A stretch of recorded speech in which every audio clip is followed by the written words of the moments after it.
Shalom, Kol Holo Yahweh Bahashem, Yahweh Shai Bahashem, Raha Kadash. Double honors to the apostles and elders of Great Millstone. Peace and salutations to the hopeful elect scattered throughout the four corners of the globe.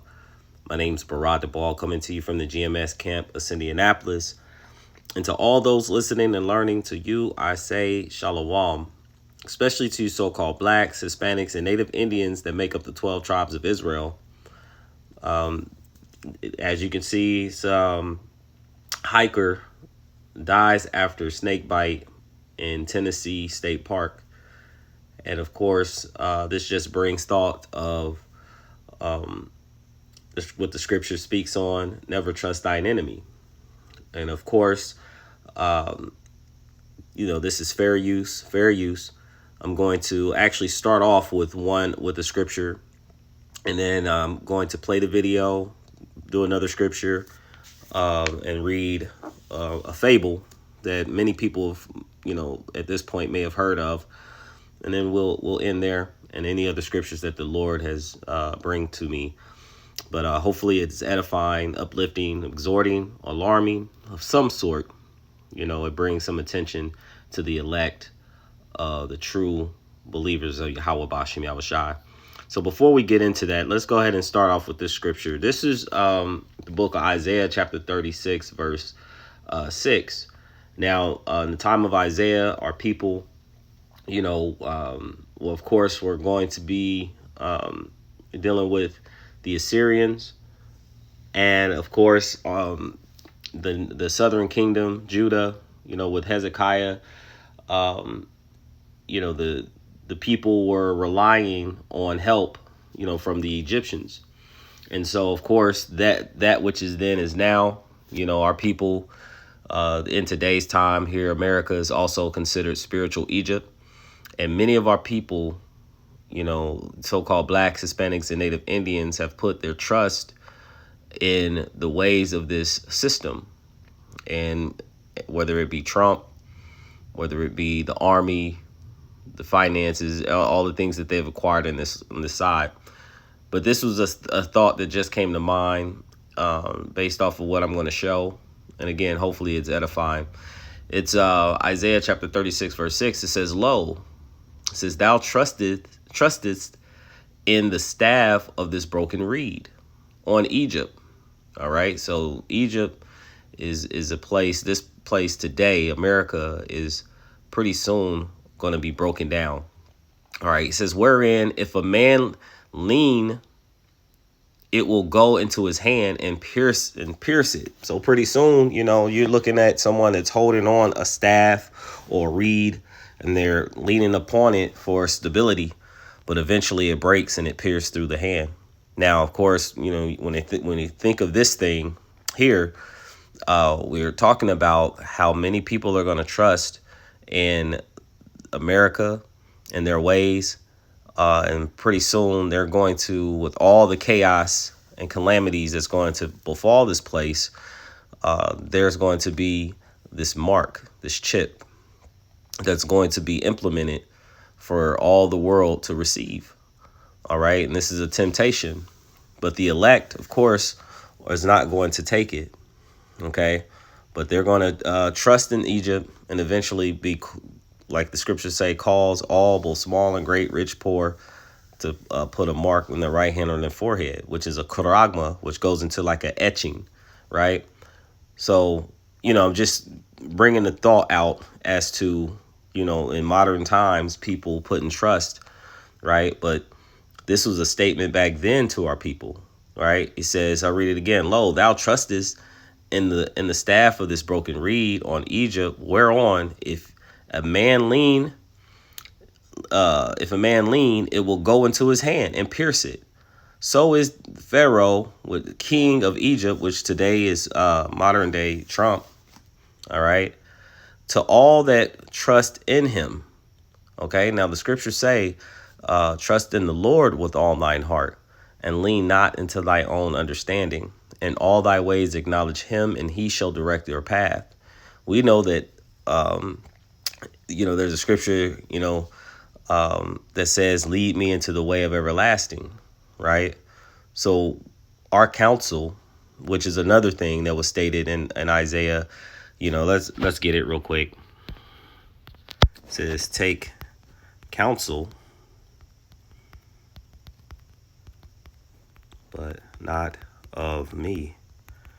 This is the book of Isaiah, chapter 30, and verse 1. It says, woe unto the rebellious children, Israel, saith Yahweh, Ba'ashem Yahweh Shai, that taketh counsel, but not of me, that covereth with a covering, but not of my spirit, that they may add sin to sin. So, of course, they're taking counsel and going under the coverage, protection of a system that's adverse to Yahweh Ba'ashem Yahweh Shai.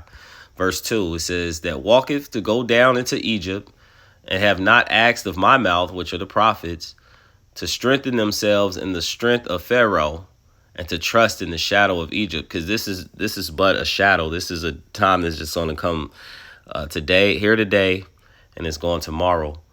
But like in the time before, that which is then is now, our people are trusting in the system and what Trump is building. Okay. And so, therefore, verse 3, shall the strength of Pharaoh be your shame, and the trust in the shadow of Egypt your confusion. So when everything falls down, everything in which people trust in as far as the system, they're going to be left in perplexity and confusion, right? Not knowing what to do. When the prophets have been telling them all the time, this is the way, walk ye in this way, the way of Yahweh Ba'ashem Yahweh Shai. So these are just a couple thoughts that came to mind. I know these scriptures, they come out all the time, but let's get into this video because the enemy, Esau, Edom, so-called white man, he is likened unto also a serpent, very crafty individual. And so when I seen this video, you also hear, we hear the spirits created for vengeance. We usually go that route, with things like this. But I had another thought in mind, because it tells you teeth of wild beast, created for vengeance, right? This man did not know he was going to be walking in the park, and then he would get bit by a rattlesnake. And when you hear at the end, this is what's going to bring it all home when I bring out these other couple points. Okay, so here we go.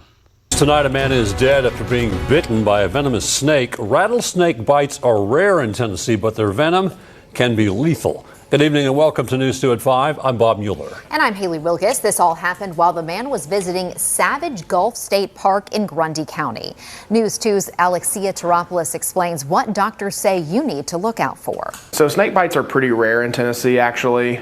We see across the state roughly 50 per year. A snake bite ended in tragedy for a man visiting Savage Gulf State Park in Grundy County. It happened Friday. Park rangers got a distress call in the afternoon. A man had been bitten by what officials have identified as a rattlesnake. CPR was initiated to see, for every life-saving measure we could possibly get done, and they could get done was there. And unfortunately, at the hospital, I believe he succumbed to his injuries. TriStar Skyline Medical Director Joshua Justice says rattlesnakes tend to have more potent venom. In certain people, it can even have deadly effects where you would have an allergic reaction to the venom, or it can get into the bloodstream much faster and cause much more severe symptoms. Once a patient is rushed to a hospital, the first step is to prevent swelling. If we believe that it is a venomous snake bite, then we have options for anti-venom. That's really the only medical treatment that's really recommended as first line.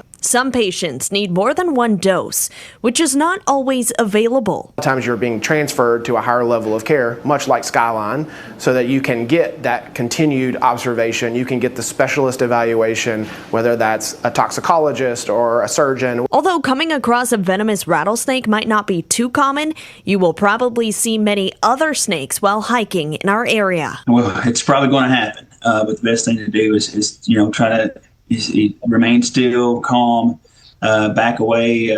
Don't try to approach the snake, of course. Keep your distance as much as possible. Within the last half hour, Grundy County Emergency Management sent us an update. They say the man picked up the snake and was bitten on the hand, and his cause of death was likely an allergic reaction. So they said all of that. He seen the snake and he actually had an opportunity, but he actually went and picked it up and was bitten on the hand. He was pricked on the hand. So this is the book of Sirach, chapter 12, verse 10. It says, "Never trust thine enemy," because we liken again Esau, Edom, to the serpent, such as such as a snake, of course. And he says, "For like as iron rusteth, so is his wickedness." So of course, eventually he will show himself to be who he is, wicked. Though he humble himself and go crouching, yet take good heed of him and beware that thou, it says, and thou shalt be unto him as if thou hadst wiped in a looking glass, and that thou shalt know that his rust is not been altogether wiped away. Because again, he's going to eventually show who he really is. All right. Now, he may not have known at the time that it was a rattlesnake when he seen it, right? But anytime that you see a snake, most people, when you see a snake, you proceed with caution. And that's how we should be in the world, It says, "Set him not by thee, lest